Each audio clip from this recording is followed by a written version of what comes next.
할렐루야. 오늘도 참 좋은 하루를 하나님께서 우리에게 허락을 하셨습니다. 이 땅에 심장이 뛰고 하나님이 우리에게 호흡을 하게 하시고 생명을 가지고 사는 날 동안 하나님과 함께 하루하루 에녹처럼 하나님과 동행하는, 하나님과 함께하는 날들이 되기를 소망합니다. 오늘 2022년 8월 27일 토요일입니다. 에스겔 7장에서 9장의 말씀을 오늘은 묵상하도록 하겠습니다. 에스겔 8장을 우리가 읽게 되면 성경을 읽는 우리들을 경악해 하는 참 회개한 장면들이 많이 나타납니다. 하나님께 예배드리기 위해서 지어진 예루살렘 그 거룩한 성전에서, 하나님께 예배드릴 성전에서 참 경악할 만한 우상 숭배가 자행되고 있는 그 모습을 하나님이 에스겔에게 보여주시는 겁니다.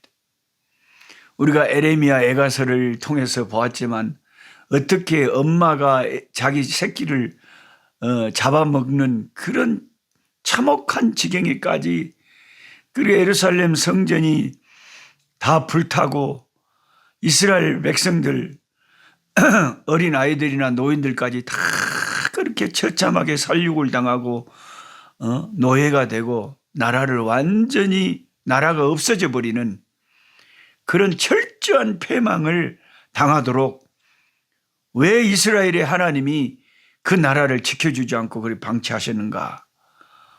우리는 그 철저한 패망 앞에 이렇게까지 정말 하나님이 하셔야 했을까? 의아해 하신 분들도 계실 거예요. 그런데 이 에스겔에게 하나님이 실상을 보여주는 거죠. 너희 백성들이 망하기 전에 어떻게 망할 짓을 했는가 한번 봐봐라잉 하고 보여주는 거죠. 네. 오늘날로 쉽게 말하자면 교회당에 예배드릴 예배당에 무당이 와가지고 징을 치고 그냥 무당 옷을 입고 구슬하고 있다면 기겁을 할 거 아닙니까? 정신이 있는 바른 하나님의 백성들은 이게 지금 예배당에서 뭔 짓을 하고 있냐.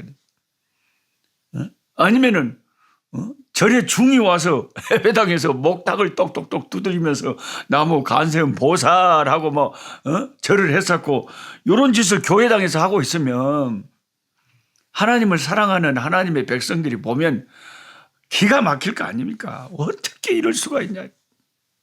그런데 그런 있을 수 없는 일들이 이스라엘 유다가 망하기 전에 정말로 있었다 이 말이죠. 성전에서 그들이 우상 숭배를 했다 이겁니다. 이런 핵에 망치간 일들이 이스라엘 백성들에게서 일어났고, 그런 것을 바라보는 하늘의 하나님의 심정이 어떠했겠냐 이 말이에요. 얼마나 기가 막히셨겠냐. 그래서 선지자 에스겔에게 다 실상을 보여주는 거예요.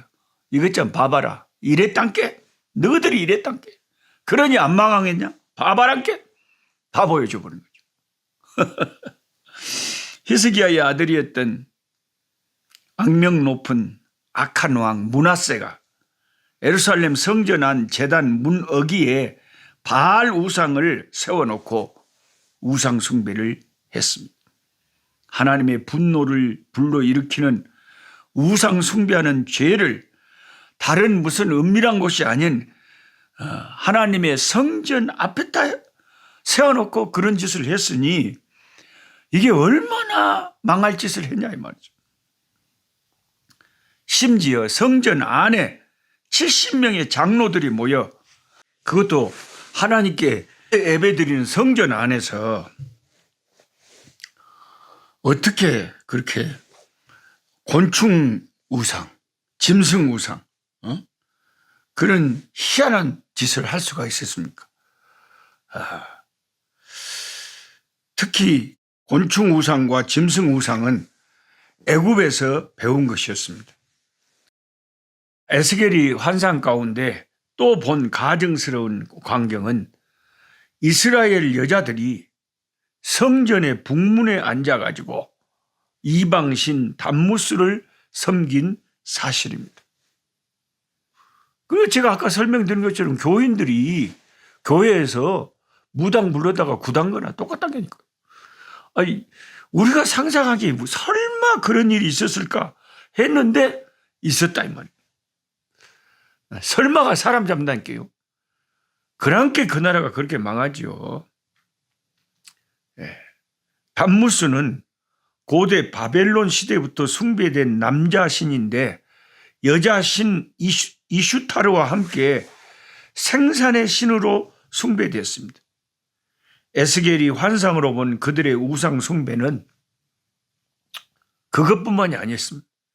성전 현관과 제단 사이에서 25명의 여호와의 전을 등지고 얼굴을 동쪽으로 향하여 동방 태양에게 경배하는 참담한 광경을 또 하나님은 에스겔에게 보여주셨습니다. 이런 폐악한 태양신 우상 숭배는 므낫세 왕 때부터 성행해서 예루살렘이 패망할 때까지 계속되었다고 합니다. 동방 태양에 경배하던 25명은 24 제사장 반열의 대표자와 대제사장을 포함한 숫자였을 거라고 학자들이 추측을 합니다. 왕도 타락하고 이스라엘의 왕도 솔선수범해서 앞장서서 타락을 하고, 그러니까 당연히 제사장들과 성전에서 일하는 자들과 백성의 장로들과 지도자들과 이런 모든 나라 중요한 사람들이 총체적으로 신앙이 타락을 해버린 거예요. 여자들과 제사장들까지 이토록 천인공노할 우상숭배 노름에 빠졌으니 그들이 망하지 않는 것이 오히려 이상할 지경이었던 것입니다. 참 이런 성경을 우리가 보면요, 아니 사람이 타락하면 이렇게까지 타락할 수가 있나? 아니 타락을 해도 어느 정도지, 유분수지, 웜의 정도를 넘어섰잖아요. 어떻게 하나님께 예배하는 성전에서 태양신을 섬기고 담무스를 섬기고 남자신을 섬기고 무슨 여자들은 여자들대로 타락을 하고 지도자들은 지도자들대로 타락하고 70명의 장로들 다 타락하고 왕은 왕대로 타락하고 이렇게 철저히 하나님을 떠난 그 실상이 그랬다 이 말입니다. 이러니까 에레미야의 눈에서 눈물이 마를 날이 없이 강물처럼 흐르고 나라가 그토록 처참하게 패망할 수밖에 없었다는 것입니다. 오늘 저는 이 말씀 촬영하기 전에 한국의 한 집사님과 통화를 했습니다. 집사님께서 교회의 어려운 문제를 겪고 있어서 어쩌면 좋겠는지 같이 상담을 했습니다. 제가 그 집사님께 그랬어요. 작은 교회, 어려운 교회를 섬기는 것은 하나님을 기쁘시게 하는 것이다. 그래서 사람들이 어려운 교회, 작은 교회 섬기는 것을 그렇게 힘들어하고, 그래서 작은 교회는 더욱 항상 숫자가 늘어나지 못하고 항상 그렇게 어려움을 당할 수밖에 없다. 왜? 섬기는 게 어려우니까. 그러나 하나님은 자기를 사랑하는 자를 사랑하고 하나님이 자기를 간절히 찾는 자를 가까이 해주시지, 또 하나님이 신앙생활 잘못하는 자를 매를 들시는 거지 아무 이유 없이 패망을 시키거나 아무 이유 없이 복을 주는 게 아니다. 집사님이 어렵고 힘든 교회, 힘들고 어렵더라도 사람 보지 않고 하나님만 바라보고 충성하면 하나님이 그 믿음 보시고 하나님께서 필요한 것을 채우시며 복을 주실 것이다. 그러나 신앙생활을 한다고 하면서도 내 맘대로 살고 이기적으로 다 그렇게 인색하게 섬기면서 하나님 제게 복 주실 것을 기대한다면 하나님은 그렇게 하시는 분이 아니다. 그래서 어려운 교회에 꼭 충성하라고 간절히 권해드렸습니다. 이제 제 말을 듣고 이제 잘 감당할 수 있다면 복이 되겠지만 아무리 옆에서 좋은 말을 해줘도 그것을 감당할 만한 마음이나 신앙이 안 되면 감당 못하는 거죠. 다 자기 분량껏 하나님의 사랑을 받고 사는 거죠. 예. 오늘날 여러분 우리 교회 안을 한번 살펴보세요. 교회 다닌다고 하면서도 무당을 찾아다닌 사람들이 100명 중에 20명, 20%가 된다고 합니다. 한국 교인들 가운데.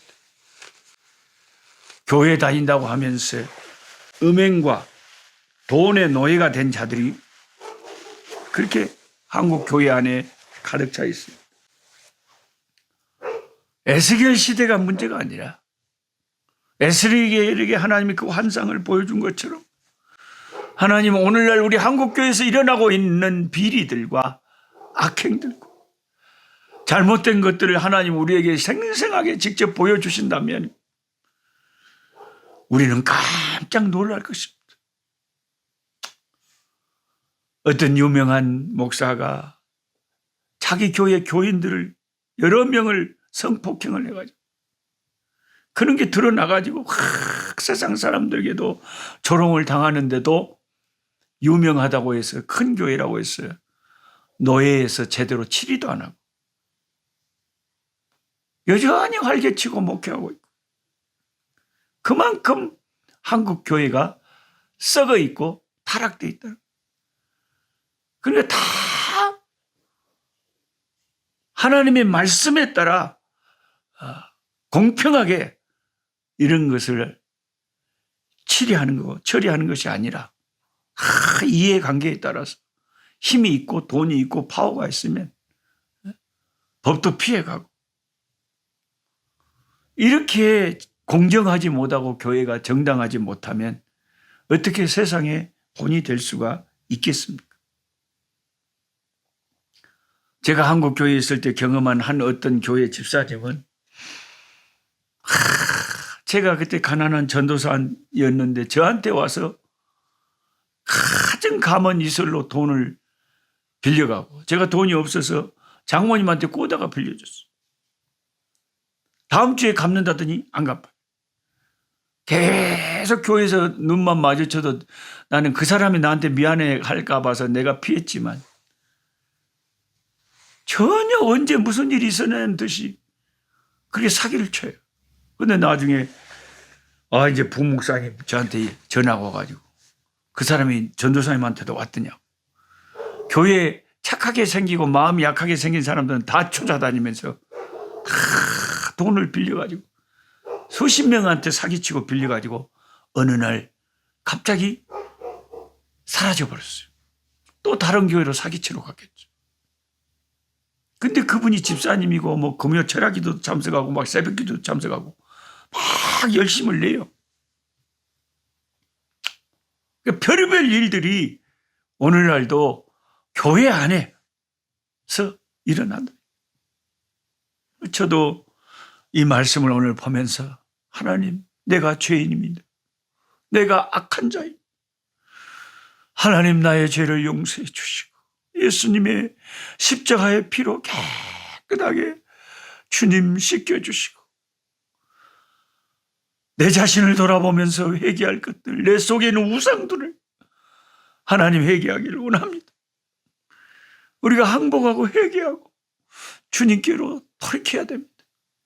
나중에 심판날 하나님이 드러내기 전에 내가 먼저 회개하고 자수하여 광명 찾고 주님 앞에 사죄함을, 속죄함을 받아야 되는 것입니다.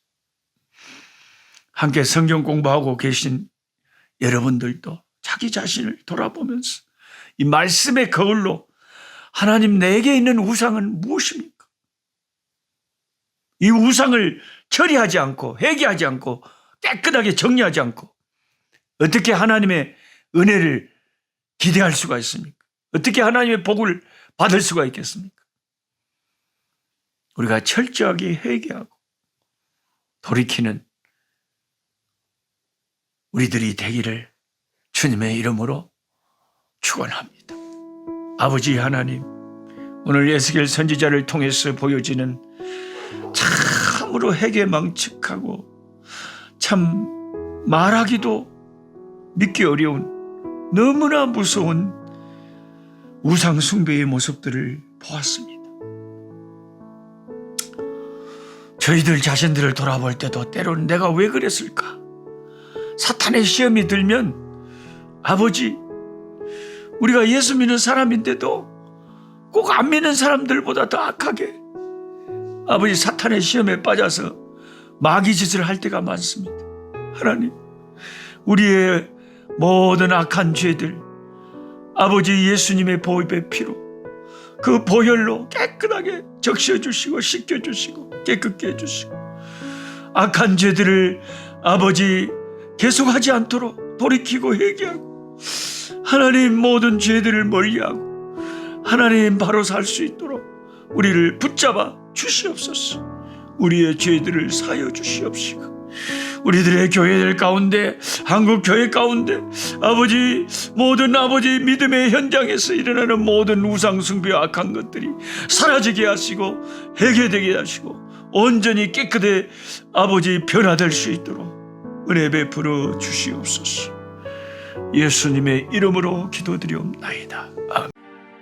약한 자 힘주시고 강한 자 바르게 주 혼자 정케함이 주님의 뜻이라.